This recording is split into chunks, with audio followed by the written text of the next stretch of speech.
In the frozen wilderness of northern Canada, there lies a mystery so terrifying, so unnatural, that even today, no one can explain it. This is the haunting story of the Inuit village of Anjikuni, a place where an entire population disappeared overnight, leaving behind warm fires and impossible questions. Tonight, we are going deep into one of the darkest disappearances in North American history, a horror where nothing was taken except the people themselves.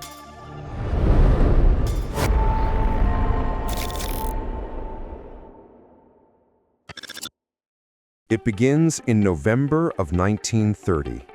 A seasoned fur trapper named Joe LaBelle, a man familiar with the Arctic's dangers, approaches a small Inuit settlement he has visited many times before. But from the moment he steps into Anjikuni, something is wrong. The smoke rising from chimneys is thin, weak, dying. The village is silent. Not peaceful, dead silent. LaBelle calls out, expecting laughter, chatter, children running. But his voice hangs in the frozen air with no reply. He moves closer. Cabins stand open, doors swinging in the cold wind, but no one is inside. LaBelle begins checking the homes one by one. Inside the first cabin, a pot of stew still warm, untouched but recently cooked. In the second, clothes laid out beside a bed, as if someone was about to get dressed, then simply vanished. In the third, tools mid-repair, left as if the owner would return in a minute. Nothing is stolen. Nothing is broken. Nothing shows a struggle. But the people are simply gone. And then he finds something even more disturbing. Not a single footprint in the snow. Dozens of villagers, yet no tracks leading away. No trail. No sign of migration. Just disappearance.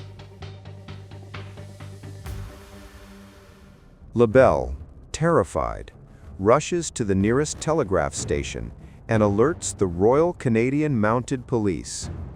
When officers arrive, they make a discovery that chills them to the bone. The village's sled dogs, essential for survival, are found frozen to death, still tied to their posts. But they didn't die of cold. They died of starvation. No Inuit villager would ever abandon their dogs, not even for a day, not even in an emergency. Why would an entire community leave so fast they didn't even untie their animals? As the investigation deepens, officers inspect the village's small graveyard. This is when the story turns from mysterious to terrifying. One of the graves, a freshly dug mound of earth, is found open. Not naturally, dug up from the inside. The coffin is empty. No body, no tracks, no explanation. A grave disturbed in the dead of winter, yet not a single footprint in the snow? The RCMP officers themselves report seeing strange blue lights flickering in the sky that night, moving in patterns nothing natural could explain. Many theories attempt to unravel the fate of the Anjikuni villagers, but none fit the evidence. Mass migration? Impossible. Where are the footprints?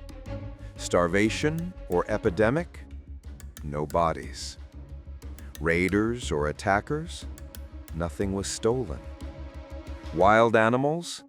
Entire families don't vanish without blood or tracks. Some whispers speak of a creature that moves without sound and leaves no trail.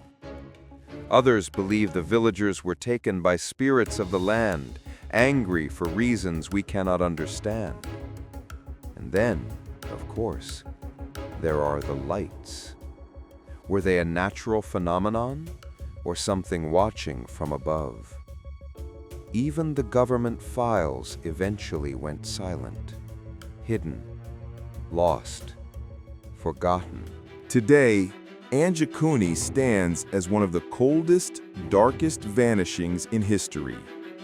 A village full of life, extinguished in a single night. No bodies, no clues, no answers. Just warm stew, dead dogs, and a grave dug from within.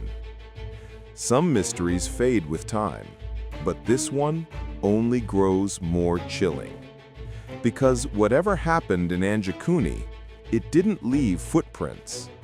And whatever can move through snow without leaving a trace may still be out there.